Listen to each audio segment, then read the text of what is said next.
past 2 weeks, we spoke about misleading opinions about marriage, and we touched some of those things that, people just say as, general concepts that are negative, about marriage. And a lot of people believe them, that marriage is hard.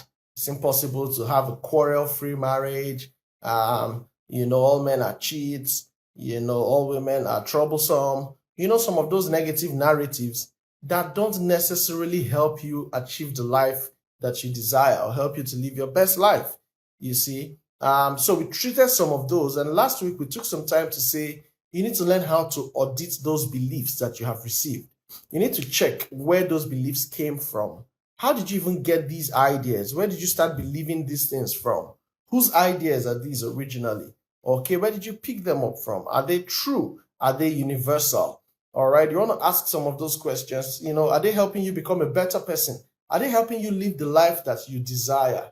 If the answer to all of these I've said, are in the negative, then you need to know that you can dump that limiting belief and choose to pick up newer ones that will help you become a better person and help you achieve the life you have desired for yourself. Okay, so after debunking those misleading opinions, there are so many, we just picked a few at random, I'm tempted to mention some of them, but come on, it's in the last videos, so let me just try to move on. Okay, so now that we've debunked some of those, what we will do now is to lay the foundation and keep it as basic as possible. It's something that we love to do. We love to share these things in a relatable and basic way. We want you to see yourself in what we are saying. We want you to know that what we share is not high sounding. It's not for a class of people. Everybody can learn this. All right. So we like to keep it basic. That's just what I'm saying. All right. Now, so how to have a blissful marriage? It's possible. You can do it. Okay. Now there are two very key concepts I like to talk about when I'm speaking about having a blissful marriage. Okay. One is the concept of being, and then the second concept is doing. Okay. Being and doing.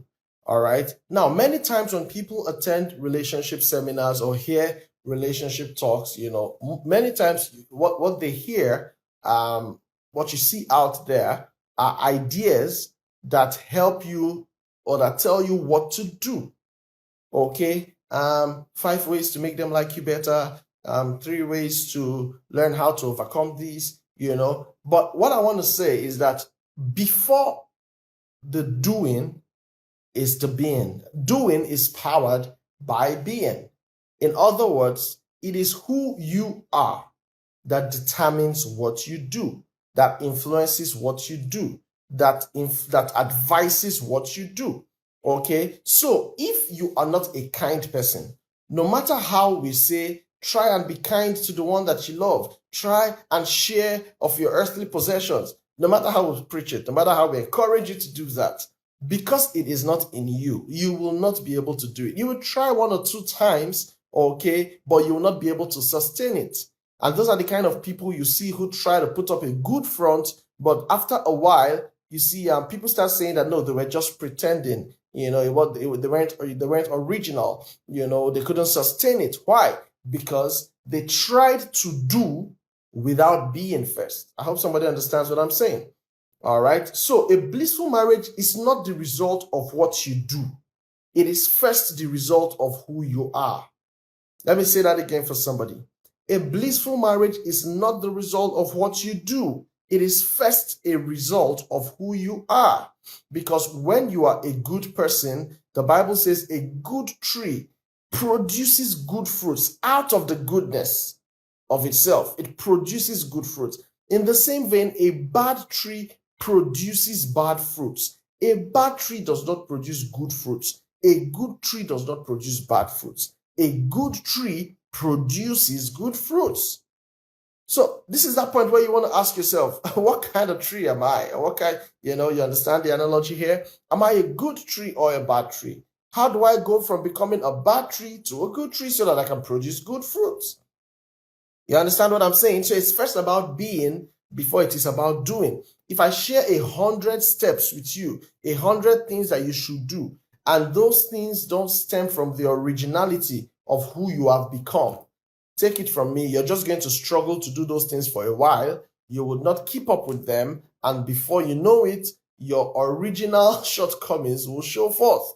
And at the end of the day, you will get frustrated for trying so hard and not being able to achieve it. Okay, so I hope somebody grabs what I'm saying. All right, so it is first about being. It's first about being. A blissful marriage is not the result of what you do, but first who you are. Okay, so if you are a very annoying person, an easily irritable person, you're most likely going to take that quality into your marriage. You're going to be very annoying to your spouse, and you're going to be easily irritated and annoyed by what your spouse does. And those things will lead to you communicating with them in the wrong way, okay? And it will lead to hurts in your heart, and those hurts, if not properly addressed, will extend for a while. It will mature, and before you know it, you guys will look like you are incompatible. Okay, what really was the problem? Was it that quarrel that was the issue? No, it wasn't that. It was the fact that the quality of person that you are is one that hasn't learned to deal with that part of yourself that is easily irritable, that part of yourself that is annoying to other people. All right, so it's first in the being before it's in the doing. No matter how nice you try to behave, your true character will betray your faked actions. All right, so that is why we pay attention to who you are. Okay, so let me say a few points, and then we'll call it a day for today. Now, the first point I want to say is that you should be deliberate about preparing for marriage. Let me say it again. Be deliberate about preparing for marriage. Preparation is, those actions that you take in the anticipation of something that will happen. So you take certain steps to get you ready for something that will happen. That's what it means to prepare. And there are many young people who from their childhood and teenage are certain that they want to get married. They want to, they admire family life, and it's something that they want. However, they do not know yet that they needed to start preparing for that kind of marriage even from childhood. Oh yes, even from childhood, you can start preparing for the kind of person you want to be, especially when you become a young adult, from teenage, as a matter of fact. From that point where you get a proper grasp of your identity, that is actually when you start being deliberate about the kind of life you want to live and the person that you want to spend the rest of your life with. You don't start at 40. You don't start at 35. No, you start as soon as you are able to start thinking for yourself. Oh, yes. You see? And there are many people who will be finding what I'm saying right now quite strange, because they're wondering, come on, what's a teenager's business with marriage? I mean, you should be thinking about academics. Oh, yes. I'm not saying you should go and get married. I'm saying you should start preparing, because it is something that you anticipate. It's something you look forward to. Okay, so you need to start getting ready for it so that when that time comes, you are set. Okay, but you see, I often ask this question over and over again. How come that for every other thing that is worthwhile in life, people take their time to prepare for it? People go for years in primary school. They write exams, they write assessment tests. When they don't pass it, they are made to repeat a class until they, meet up to the basic requirement for promotion. And then they move on to secondary school. The same drill, the same process. You see, they're giving assignments, classworks, a lot of drilling, a lot of lesson exercises, And at the end of the day, they write exams to determine whether or not they are ready for the next level. They continue from there, write exams to get into the higher institutions, successfully get in, and the drill continues. Sometimes, even after the first degree, a person continues, does a master's degree where they are trying to specialize in a particular area. Go ahead to do a doctorate, become an authority in that field. Okay, all of these things I have described can span a period of over 25 to 30 years and even more. How come that when it has to do with marriage, you just believe that you don't need to go through any organized kind of learning, and yet you will just have a beautiful marriage? How come you just think it will happen like that? How come? How come? Now, I say to people again that every other thing you are doing, you would most likely retire from it. If you're working a paid employment, at some point you get old and they'll tell you, you know what, you've worked so number of years and it's now time to hand over to the next generation. But that's one thing that you would not retire from, all things being equal, is your marriage. Because even at old age, you're still going to be there with your spouse and your family. So how come you spend more of your time preparing for other things that you are doing for other people that at some point in time you will hands off, all right? And then that very one thing you're doing for yourself and that you're going to do for the rest of your life, how come it is that one you think is not important enough to give adequate preparation for? This is the singular reason why people who are high flyers in their personal and business lives, sometimes some of them don't make it in their marriage. Because they are professionals in other fields which they took time to prepare themselves for. They handle very sensitive and delicate projects, but guess what? They don't, prepare for their own homes and for their marriage, so they are not able to handle the sensitive and the delicate moments when they come. And then what happens? Things fall apart. I hope someone is flowing with my line of thought. So, think through it. What is that thing that is worthwhile in life that you can achieve without adequate preparation? Just think about it. If there is anything you can remember, anything, you can drop it there in the comments. Anything that is worthwhile in life and you can achieve it without preparation. Okay? Anything worthwhile. You need to think about it. So if you have to give in such seriousness and deliberateness to every other thing, your job, your career, your school, your projects, okay, why do you think that marriage, which is where you're going to spend the most of your life, is that thing? Why do you think it is marriage that you don't need to prepare for and it will just work out somehow? It will just work because it should work. It doesn't happen like that. Think about it. Why don't you just sit and say, I like to be an engineer. I like to be an engineer. I love engineering. When I see complex structures, I just love it. I just love it. And then guess what? You think, which school do I want to go to? I want to go to MIT. Yes, I want to go to MIT in the US and go study.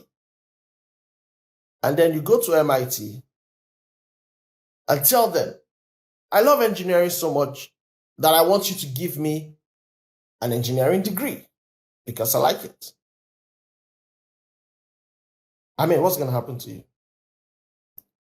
They'll probably call in security and say, hey, somebody is not feeling very well. We need to quietly escort this young man, take him to mental health, center, take him for rehab or evaluation and stuff like that. Why do you think that you can't just walk up to the market and say, I like these things, just give them to me, and they'll give it to you? Why doesn't it happen? Why don't you just go to a plane and say, I love planes, I want to fly the plane, and you just get in and fly it? Why doesn't it happen?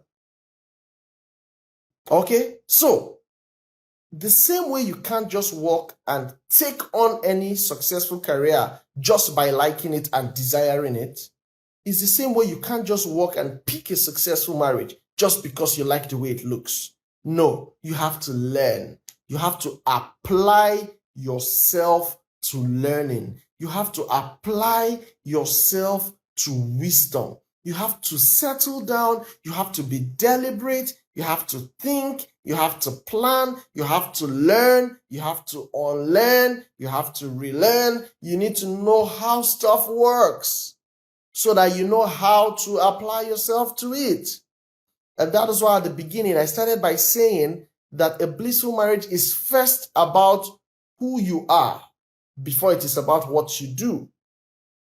Because when you take your time to improve your capacity, when you take your time to learn, then it will be easier for you to apply yourself when life begins to place a demand on you. I hope you get that. I hope we're together up to this point. All right? So I said be deliberate about your preparation for marriage. Be deliberate about it. You know, it's a ridiculous thing to just desire a blissful marriage when you are not preparing for it. The same way it was ridiculous to think you would just walk into a university and collect a PhD just because you like it or you desire it. It's ridiculous. It's laughable. They're going to say something is wrong with this person.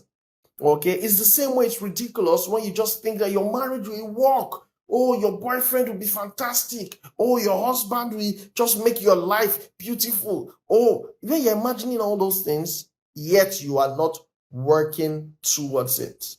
It's ridiculous. It doesn't happen that way. All right? A blissful marriage is not something that is delivered to you by your spouse. No, a blissful marriage is something that you create for yourself and you deliver to yourself and your spouse. Let me say it again. A blissful marriage is not something that your spouse delivers to you. No, it is something that you create and you deliver it to yourself and to your spouse. In other words, it depends on you. You are the singular most important factor in your relationship success or failure. I say it again. You are the singular most important factor. You know, I'm just using those words for emphasis in the success or failure of your relationship.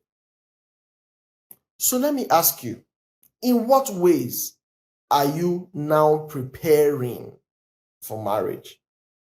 In what ways? I mean, the fact that you're listening to this video right now or watching this live session shows that you are one step correct, because this is one of the right things to do. To start listening to sessions like this, you know, they do something to your mind. They start getting you to think. They start getting you ready. They start helping you to challenge some of the thoughts that were in your mind before. Okay? So, in what ways are you getting ready for marriage? In what ways? You know, the Bible says something in Luke chapter 14, verse 28.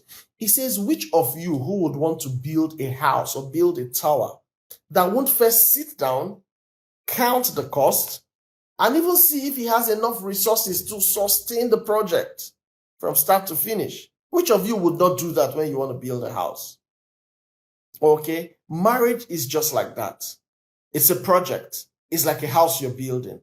Wouldn't you sit down first to count the cost? What will it take me? What would it take me? What do I need to make this work? How will it be successful? All right. You need to sit down, count the cost. In fact, let me read it to you in a few other versions. That's how the Living Bible puts it. Let me read it to you. It says, but don't begin until you count the cost. Let me say that again. Don't begin until you count the cost. For who will begin construction of a building without first getting estimates and checking to see if he has enough money to pay the bills? Let me say it again. Don't begin until you count the cost. Luke chapter 14, verse 28. It says, for who, and that's the Living Bible, for who would begin construction of a building without first getting estimates and then checking to see if he has enough money to pay the bills? You see, don't start without planning. But what we see is that many people spend more time just imagining and hoping and wishing and thinking that their marriage will be fine. But what are you putting on ground to ensure that happens? Nothing besides your wishes. And I'm speaking to certain people right now. You need to, if your heart begins to prick you about what I'm saying, then know that you should take this very seriously. Okay? What are you doing deliberately to get yourself ready? In what ways are you counting the cost? Because definitely there's going to be a cost on you to have that beautiful marriage that you are desiring. So what are you doing in preparation? All right? Let me read it from the Message version. It says, is there anyone here who planning to build a new house doesn't first sit down and figure the cost so that you would know if you can complete it? If you only get the foundation laid and then you run out of money, you're going to look pretty foolish. And everyone passing will poke fun at you. They will say he started something that he couldn't finish. Now, take a look at your life right now and what you're thinking about marriage, and ask yourself, in what ways am I deliberate about the kind of home I want? In what ways am I deliberate? Maybe you're somebody here listening to me who grew up in a very troubled home. You don't know what love is. You don't know what acceptance is. You never saw it in your home front. For years, it was one crisis after another, quarrelings, infightings, manipulation, lying, stealing, cheating each other just to get by, and then you're wondering that, this is just what life is all about. And this is what your marriage is going to look like. I want you to know that sessions like these exist so that you can learn that even though you went through those experiences, it does not have to become your own reality. You don't have to relive those experiences that you saw while you were growing up. You don't have to. And these are the ways you start getting your mind renewed. These are the ways you start unlearning those things so that you can learn new things that will help position you for a beautiful and successful marriage. Okay? So yes, in what ways are you preparing so that you don't replicate those same disasters you experienced when you were growing up? In what ways are you preparing? All right? So sit down and think about it. Sit down and think and really think. All right? As we go ahead, I will share, other things that you should really be thinking of. But this first point, don't forget it. It is be deliberate about preparing for marriage. Don't excuse the thoughts when it comes. Don't postpone it, saying later, I'm busy now. No. Start thinking about it. What kind of person do I want to be when I marry? What kind of person am I right now? Okay, what kind of person will be good for me to get married? To start thinking of all of those things. What kind of home do I want to have? What kind of family do I want to raise? Do I want to replicate what I experienced? What did I like about my growing up? What did I not like about it? What are the things I want to replicate? What are the things that must never be found in my home, even though there were things I experienced when I was growing up? You have to think about those kind of things. Okay. Alexander Graham Bell said something. He says, before anything else, preparation is the key to success. Before anything else, preparation is the key. Okay. So you have to be deliberate. You have to, don't just wish it to come to pass. No. What are you doing? What steps are you taking? Okay. Let me just move on and share other points. All right. Now, I've said the first thing that you have to be deliberate about it. Now, the second thing is that you need to pay attention to your own personal development. Let me say it again. You need to pay attention to your own personal development. Because don't forget that I have said again and again, it is the quality of person you are that you will take into your marriage. If you are a chronic liar, you will lie in your marriage. You will be lying to your wife, whether in fact, there's no cause for lying, but you will just be lying because you're a chronic liar. It's who you are that you take into your marriage. Okay. If you are indisciplined financially, that is the same quality you will take into your marriage. There will be needs in the home front, but you will spend wantonly on your indiscipline. Why? Because that bad habit has not been dealt with. Okay. So I said, pay attention to your personal development, your personal development. There was a quote I learned many years ago from one of the first books I really enjoyed reading those days, The Magic of Thinking Big by David Schwartz. So there's somewhere in that book, a quote by Ralph Cordiner, who was one time president of the General Electric, and he said something. He said it is needed from every man who aspires to leadership for himself and his organization.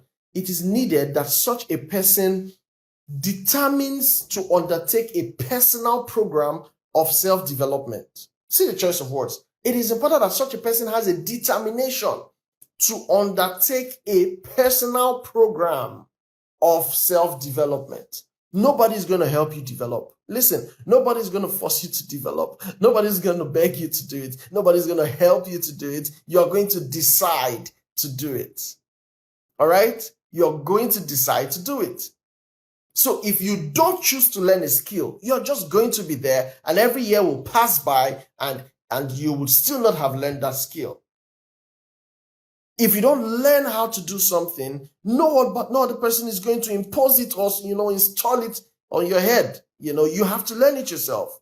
Nothing will happen if you don't make it happen. The same applies to preparing for marriage.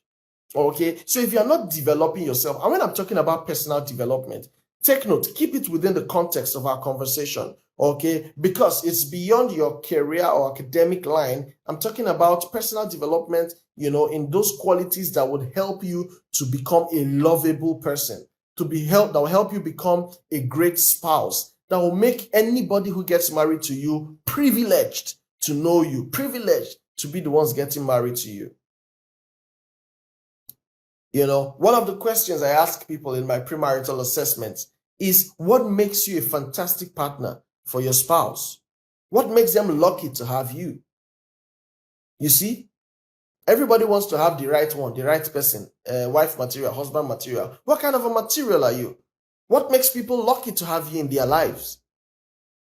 You need to think about it. What do you bring to the table? What value do people get when they interact with you? 5 minutes, 20 minutes, 30 minutes. Just a hi, just a hello. What vibes are coming out of you? What do people experience every time they experience you? You see? So when I'm talking about personal development, yes, it's not just in career and academics and, no, it's not just all that. It's about the quality of person that you are becoming that makes you more desirable for marriage. You need to pay attention to that. You need to determine to undertake a personal program of self-development. Like I said, nobody will order you to develop. Nobody would impose self-development on you. No, it is you who would wake up and smell the coffee. It's you who would wake up, identify the bad qualities in your life that are not helping you, choose to drop them, and choose to pick up new ones that will help you become a better person. It's you who will do that for yourself. Nobody will do it for you. Nobody is going to help you do that. That is a personal responsibility. And every time I talk about personal development, one of the first things I like to drive it, down to is self-awareness. Who exactly are you? Who are you? What level of understanding do you have about yourself? I mean, nothing is more fundamental than this. Listen, the success or failure of anything you are doing in life rests on this foundation of your self-awareness. Because that's what drives everything, including your love relationship and marriage. That's what drives everything. It is what you think about yourself. So, what do you think about yourself? All right. Every time I speak about self-awareness, okay, I'm taking it to the fundamental things of your identity. Who are you? I spoke about these a lot, in the session I did about self-love. I think that was in the month of May or April, not very sure anymore. Okay, we spoke about self-love and we spoke about that extensively. I think that was in April, yeah. Okay, so you can go back and check it up on our handle here on Instagram or on YouTube. Okay, the videos are there. So I won't spend that much time, but I'll just touch briefly on some of those points we shared. Your identity, who are you? And what concept do you have of who you are? Okay, there are two things. It's one thing to know. It's one thing for you to be something. It's another thing for you to know exactly what you are. Okay, so who are you? And what do you know about who you are? Okay, I will move on, from that point. Okay, so what do you know about who you are? I used to say something then, in fact, in that series on self-love, that self-esteem, now it's your own estimation of your value. You can be more valuable. In fact, you are more valuable than that, but the extent to which you measure or regard your value becomes your self-esteem. So your value may be 100, but you look at yourself and say, I'm just a 5. I'm a 5. That becomes your own self-estimation. It's the estimation of your self-worth. It's not the truth about you, especially if it's negative. I hope you understand what I'm saying. So if your self-estimation is something that keeps putting you in disadvantage, that keeps putting you in a light where you can't live your best life, where you feel like you're always on the defensive or offensive, or just having to be at the mercy of every other thing, then you need to do something, you need to review that self-estimation. Who exactly am I? And why am I valuing myself at this point? Perhaps I need to know more about my true identity. All right. And you can't talk about your identity without going back to your source. Let me move on. Let me not stay too long on this. Okay. So I spoke about identity, your source, your purpose. Why are you here? Listen, you are not a mistake. There is a reason you are here. And one thing that God did to humanity, which is so beautiful, when God made man and he breathed the breath of life of himself into man, okay, that means that when man wants to find God, he doesn't need to look too far. God is already within. God is already within. So you don't need to run too far to be looking for God. And that's what makes so many people frustrated, because they're looking for God in all the wrong places. He's right here. Okay. And I tell people, when you want to find purpose, don't run too far. The very person who made you is the one who will tell you and lead you to what exactly you were made for. The purpose of a thing is in the mind of the maker. All right? No other person can tell you the purpose of something except the one who made it. All right? So the purpose of a thing can only be understood and found in the mind of the one who created that thing. So when you want to find yourself, when you want to know about purpose, you don't look so far, you look inward, because God is in you. All right. Especially if you're someone who's a child of God, he lives in you. Okay. You look inside, you speak with him, you ask him, all right, show me myself, show me, and while you are praying and thinking, let me tell you how it happens, because many times some people are waiting for that supernatural moment where the clouds open and you hear a voice, my son, I have called you to be an engineer in the world and build bridges across the Atlantic. Oh, my son, this is your purpose in life.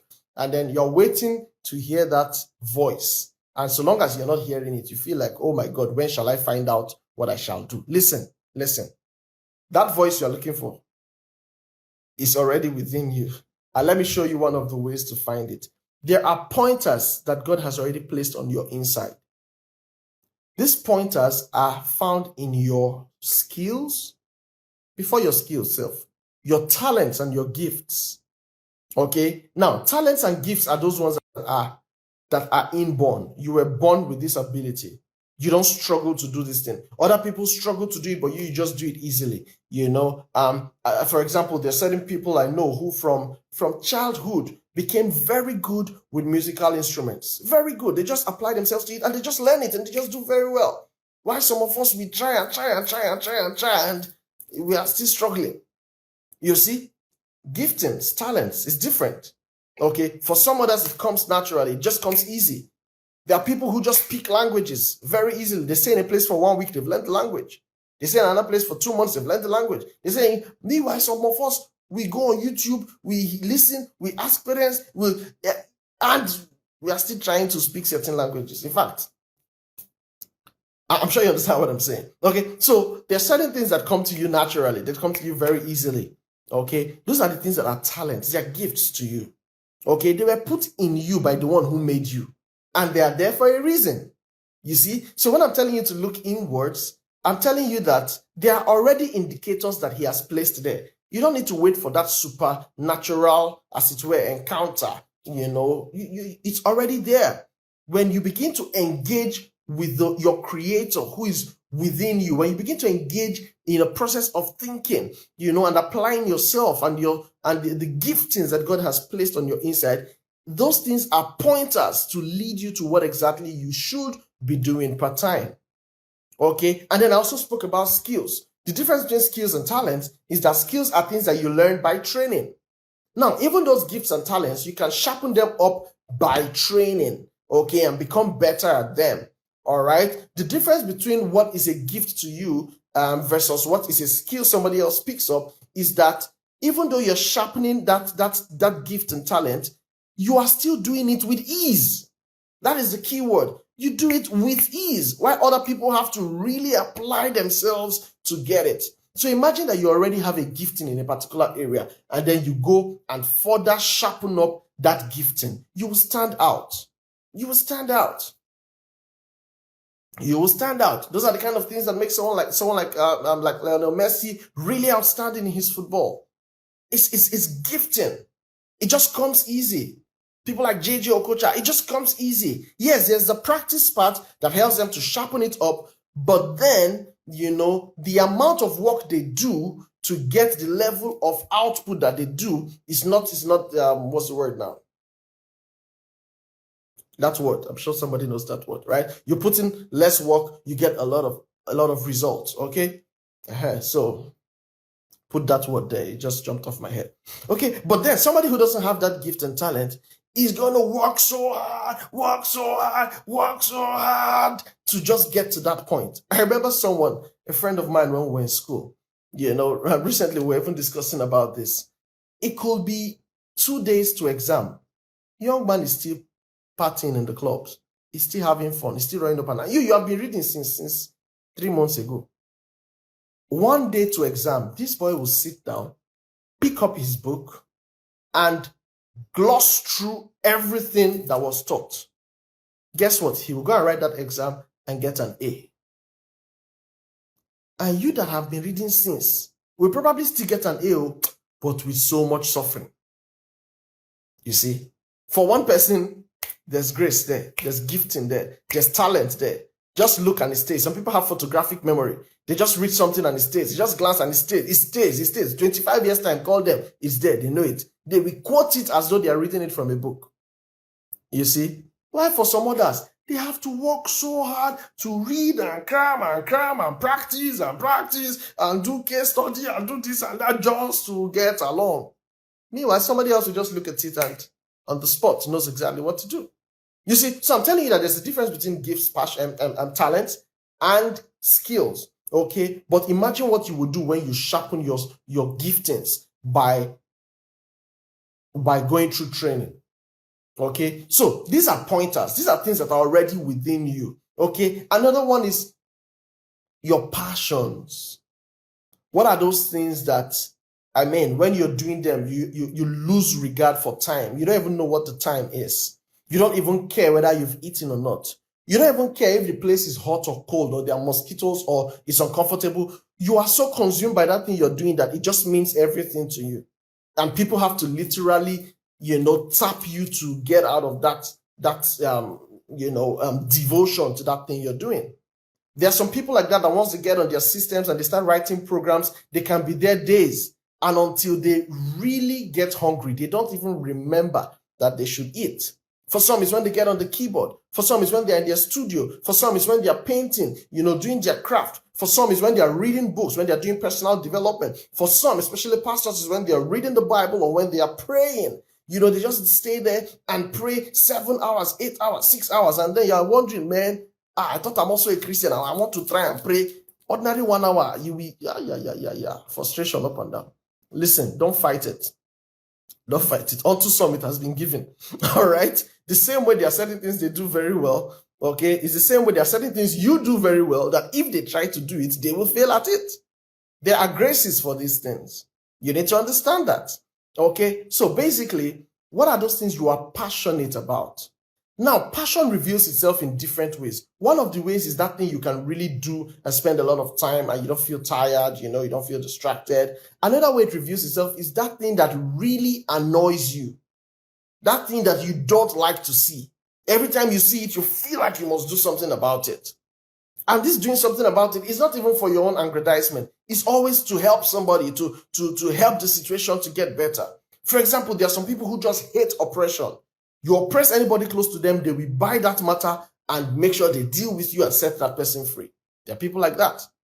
You see, they don't need to know you. They don't need anything from you. They will just take it up. Now, if you can identify with all of these things I'm saying, or some of these things I'm saying, those are pointers to what exactly you could be doing with yourself. I'm even staying longer on this point than I thought I would. Okay, but I'm sure it's important for somebody. All right? So when you want to look for your purpose, it's not far-fetched. It's within you. If you stay on these, and while you're doing this, you're prayerfully telling God to lead you, to guide you, to reveal to you. Okay? While you're doing all of these things, you are devoted and committed in service. All right? I need to say this. In service to other people and in service to God. That is also one of the ways you find purpose. Okay? Because your purpose in life, take note, your purpose in life is always beyond you. It's always about adding value to other people. If it is about you and what you want, how you will get it, how you will be happy, how you will be this and that, if it's only about you, that is not purpose. That is personal ambition. It's different. But if it is purpose, it will always speak to making other people better, making humanity better, contributing something good, something positive to your world. Then that is purpose, because it's always greater than you. Purpose is always greater than you. It's always beyond you. In fact, many times when you think of the kind of things that are impressed in your heart towards people, towards your community, towards that project, towards humanity, many times it will look like it's not even something you can easily achieve.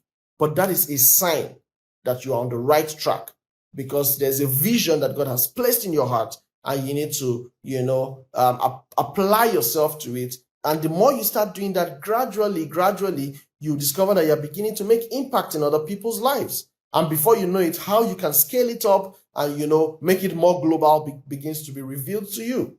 I hope somebody understands what I'm saying. All of this point I was explaining is just to try to get you to understand that in self-awareness, you need to know who you are, where you're from, and what your purpose is. Because purpose is what helps you find fulfillment ultimately. Ultimately, that's where you find fulfillment. When you're doing that thing that you believe, this is why I was here. I was sent here. This is why I am here. This is why I was born. You see, when you find yourself in that thing, oh my God, see, you are in your waters. Just swim, just enjoy it. All right? That's where you find fulfillment.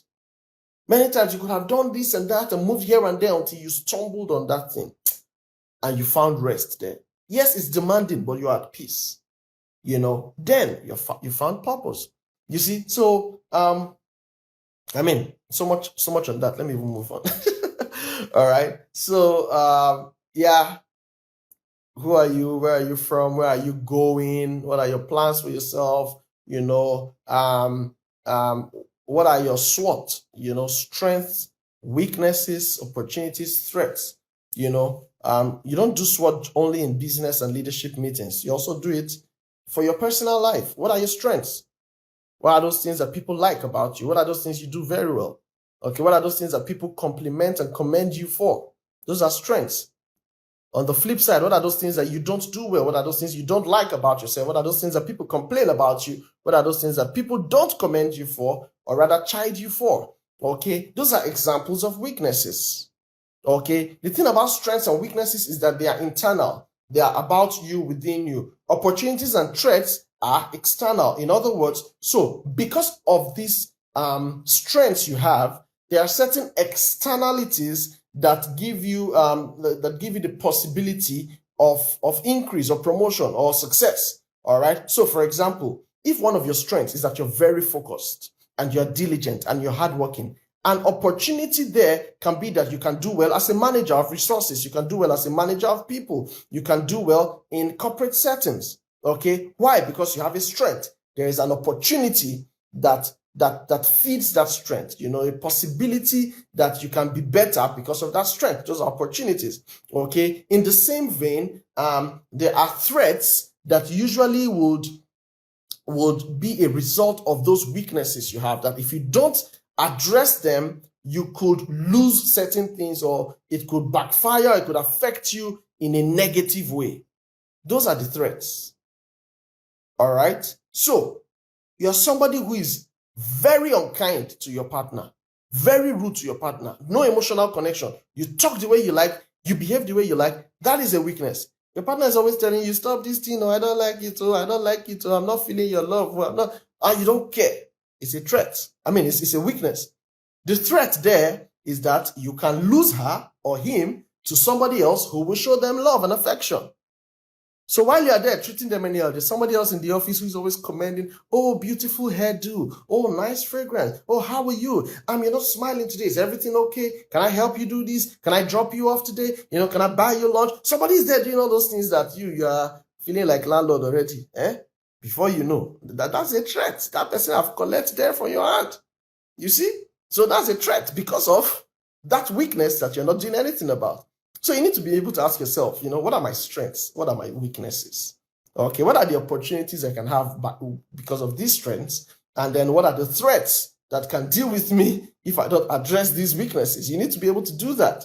When you do that, some of you will sit up and you would know what things that you should be deliberately putting down in your life and what things you should be deliberately putting up in your life so that you can become the person that you desire to be.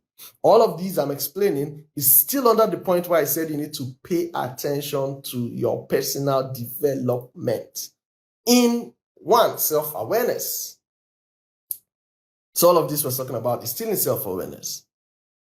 And then I've spoken so much about beliefs, I won't say much about it, but your life would always go in the direction of what you believe. And last week I told you need to learn to audit your beliefs. Where did you get those things you're thinking from? Why do you believe them? Okay? Then, of course, personality. You need to understand what kind of personality you have. Why do you react in certain ways? Why do you behave in certain ways? Like I tell people, right? Especially Christians who believe that, okay, now that I'm a child of God, I don't bloody care about personality assessment. I don't care about personalities because I know that I'm a child of God. No problem. Yes, you are still a child of God. But what you need to understand is that you were born in flesh. Okay, being born in flesh means that there are certain traits that came with you.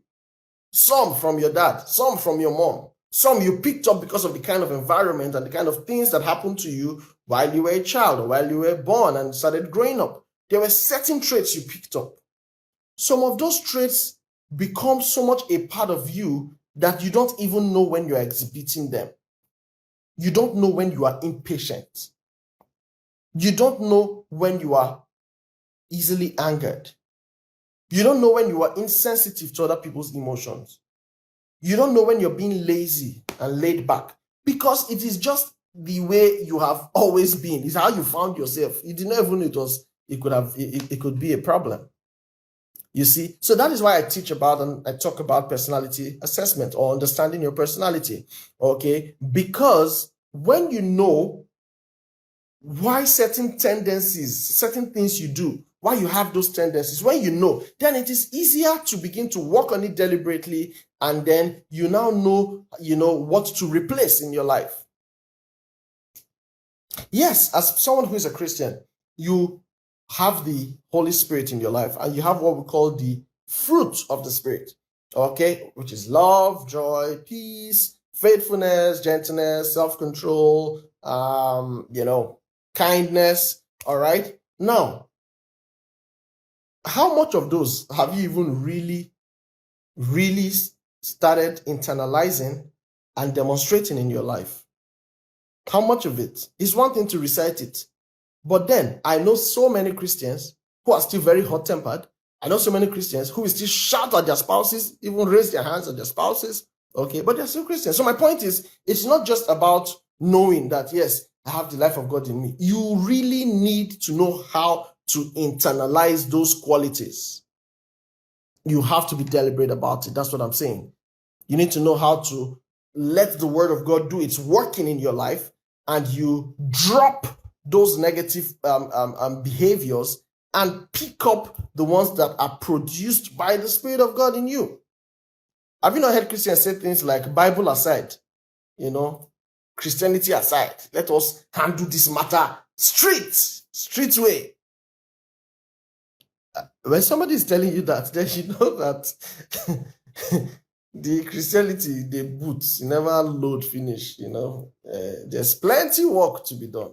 Anyway, so what I'm saying is you need to understand why you behave the way you do so that you know what particular areas you need to pay attention to as you're trusting the Holy Spirit and the Word of God to work on you. And you really need to submit yourself so that the Word of God can really purge you and form you into the kind of person you need to be.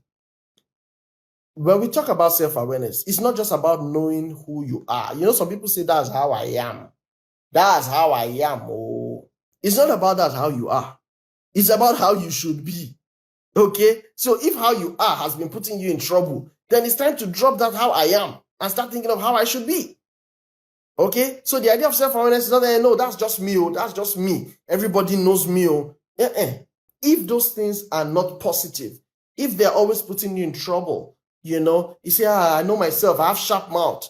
Before you say one, I will give you 10. And you know it. And it has been causing people to quarrel with you. It has cost you your relationship before. It's giving you problems now. And you're still telling yourself, that's how I am. That's not the idea of self-awareness. So that's not self-awareness. In fact, that's self-destruction.